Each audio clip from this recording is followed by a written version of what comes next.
एक कंट्री जिसका GDP India से भी कम है पर बात जब भी फुटबॉल की आती है वो हमेशा टॉप पर रहता है।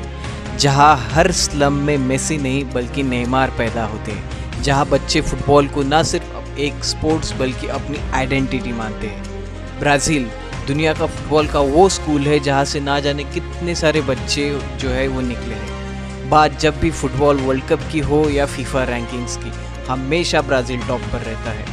ब्राज़ील के पास ना तो यूरोप जैसा पैसा है और ना ही जर्मनी जैसा इंफ्रास्ट्रक्चर, पर हर बार हर 4 साल बाद दुनिया इसकी फ़ैन हो जाती है। ब्राज़ील एक ऐसा देश जिसे से अब तक यूरोप में 1500 से भी ज़्यादा एक्टिव प्लेयर्स एक्सपोर्ट किए जा चुके हैं, और एक तरफ हम हैं जो 140 करोड़ की आबादी होने के बावजूद भी फीफा रैंकिंग में हमेशा 120 के आसपास ही दिखाई देते हैं, और दूसरी तरफ ब्राज़ील है जो सिर्फ 21 करोड़ की पॉपुलेशन के साथ लेकिन दुनिया के हर स्टेडियम में उनका नाम गूंजता है।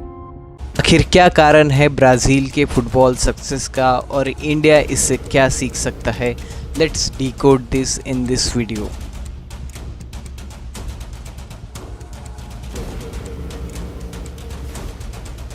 ब्राज़ील में फुटबॉल सिर्फ एक खेल नहीं बल्कि एक जज्बा है। जैसे इंडिया की हर गली में आपको क्रिकेट खेलते हुए बच्चे दिखाई दे देंगे, वैसे ही ब्राज़ील में हर गली में आपको सिर्फ फुटबॉल ही दिखाई देगा। एक डेटा कहता है कि ब्राज़ील में 30,000 से भी ज़्यादा लाइसेंस फुटबॉल फील्ड्स है और 10,000 से भी ज़्यादा यूथ एकेडमीज़ हमें ब्राज़ील में देखने को मिलती है। ब्राज़ील में जो है वो स्कूल करिकुलम का भी जो है फुटबॉल वो एक पार्ट है। अगर हम इंडिया में वैसी बात करें तो इंडिया में सिर्फ क्रिकेट को ही उतना रिकग्निशन मिलता है। ब्राज़ील में बचपन का पहला खिलौना किसी बच्चे का हो तो वो फुटबॉल होता है, और पहला सपना होता है अपनी नेशनल टीम की जर्सी पहनना। साल 1930 में पहली बार ब्राज़ील ने फीफा वर्ल्ड कप में अपना पहला मैच खेला, लेकिन उसका असली राइज आया 1958 से, जब 17 साल का पेले वर्ल्ड का हीरो बन गया। Brazil is the most successful national team in the FIFA World Cup history, being crowned 5 times in 1958, 1962, 1970, 1994 and 2002. Now let's discuss about our main motive of this video, why Brazil is so dominating in FIFA World Cup. So number one reason is the grassroots culture. India में parks में जहां बच्चे सिर्फ cricket खेलते हैं और हमें cricket ही देखने को मिलता है, वहीं ब्राज़ील के हर बीच में, हर स्ट्रीट और हर गली में फुटबॉल मिलता है। Around 80% professional players are come from unorganized and informal setups. दोस्तों दूसरा रीज़न जो है वो है government plus private ecosystem. Brazil football association and local governments और कॉरपोरेट क्लब्स जो है ये सब मिलकर जो है वो इन्वेस्ट करते हैं टैलेंट ढूंढने में। अगर एक स्टैट्स देखा जाए तो वो कहता है कि Brazil spends 5x more on youth football than India per capita basis पर, और यही जो है वो हेल्प करता है अच्छा एक इकोसिस्टम बनाने का फुटबॉल के लिए। क्योंकि इंडिया में अगर वो देखें तो इंडिया में सिर्फ क्रिकेट के लिए ऐसा इकोसिस्टम है जो हमें इंडिया में फ़ुटबॉल के लिए नहीं देखने को मिलता है, और वही हमें ब्राज़ील में ये देखने को मिलता है। एंड कह सकते हैं कि यही एक बहुत बड़ा रीज़न है जो कि फ़ुटबॉल इतना डेवलप है उन कंट्रीज़ में, ना कि वो इंडिया में उतना डेवलप है। हाँ, इंडिया में इस इकोसिस्टम से सिर्फ क्रिकेट को मदद हो पाई है। नंबर थर्ड रीज़न है स्काउट एंड ट्रेनिंग सिस्टम। दोस्तों हर छोटी एकेडमी से लेकर हर बड़े टॉप क्लब्स तक हर जगह स्काउट्स होते हैं। हर 9 साल के बच्चे का भी डेटा मेंटेन किया जाता है। एक डेटा कहता है कि national players tracking database includes 50,000 young players. Brazil के हर 50,000 जो यंग प्लेयर्स है उनका डेटा जो है उनकी टीम के पास होता है। इंडिया में जो है वो डेटा ना तो स्काउट है ना ही कुछ। हाँ, अगर बात की जाए क्रिकेट की इंडिया में तो सिर्फ मुंबई इंडियंस ऐसी टीम है जिसका स्काउट जो है वो बहुत ही एक्टिव होता है। वो मुंबई इंडियंस ने ऐसे बहुत से प्लेयर्स निकाले हैं क्रिकेट के लिए कि जो उनके स्काउट से आए हो, बट इंडिया में फ़ुटबॉल के लिए ऐसा हमें कुछ दिखाई नहीं देता। यही स्काउट एंड ट्रेनिंग सिस्टम जो है वो ब्राज़ील को हेल्प करता है टॉप प्लेयर्स जो है उनको सिलेक्ट करके टीम में लाने के लिए। दोस्तों ब्राज़ील में बच्चों को बचपन से ही पेले, रोनाल्डो, काका, रोनाल्डिनो, नेमार जैसे लेजेंड्स को देखकर बड़े हुए हैं और लोग इनसे इंस्पायर भी होते हैं। खास करके बच्चे जो कि इन सब को देखकर ही फुटबॉल देखना शुरू किया है और जो आगे चलकर इन जैसा बनना चाहते हैं। अगर आपका भी कोई सपना होता है तो वो एक रोल मॉडल तो होना ज़रूरी ही होता है। इन सब प्लेयर्स को देख के बच्चों को भी ऐसा लगता है कि काश मैं भी अपनी टीम के लिए खेलूं, मैं भी ब्राज़ील के लिए खेलूं। तो ये सारे जो प्लेयर्स हैं ये ऐसा एक सपना दिखाते हैं, वो बेस सेट करते हैं जो कि आगे चलकर ब्राज़ील को एक बहुत अच्छा फ्यूचर फुटबॉल स्टार्स जो है वो प्रोड्यूस करने में मदद करता है।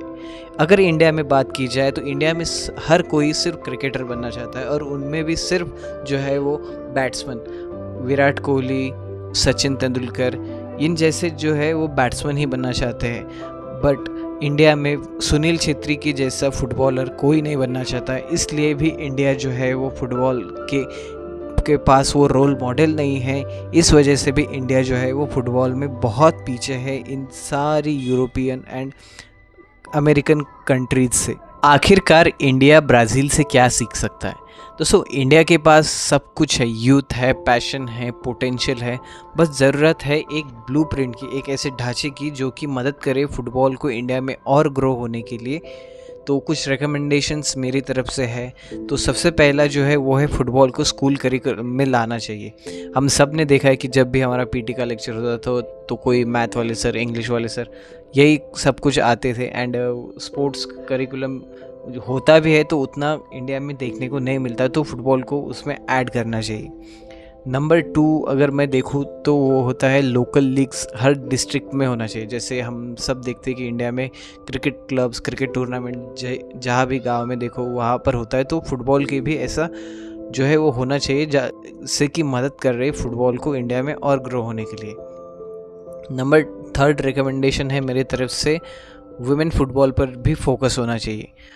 क्रिकेट में जैसा अभी इंडियन वुमेन्स टीम पर फोकस हो रहा है वैसा भी वुमेन्स फुटबॉल पे भी इंडिया में फोकस होना चाहिए। नंबर 4 मैं कहना चाहूँगा कि यूथ को कोचिंग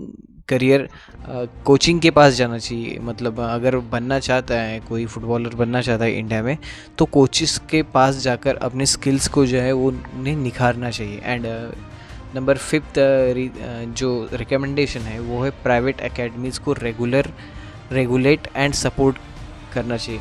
इंडिया में प्राइवेट कंपनीज़ बहुत है जो स्पोर्ट्स में दिलचस्पी दिखाते हैं। जैसे कि मैं कहूँ तो ये अभी संजीव गोयनका की जो टीम है वो उन्होंने हर कंट्रीज़ में देखो जो भी लीग्स हो रही है उन सब में वो पैसा इन्वेस्ट कर रहे हैं।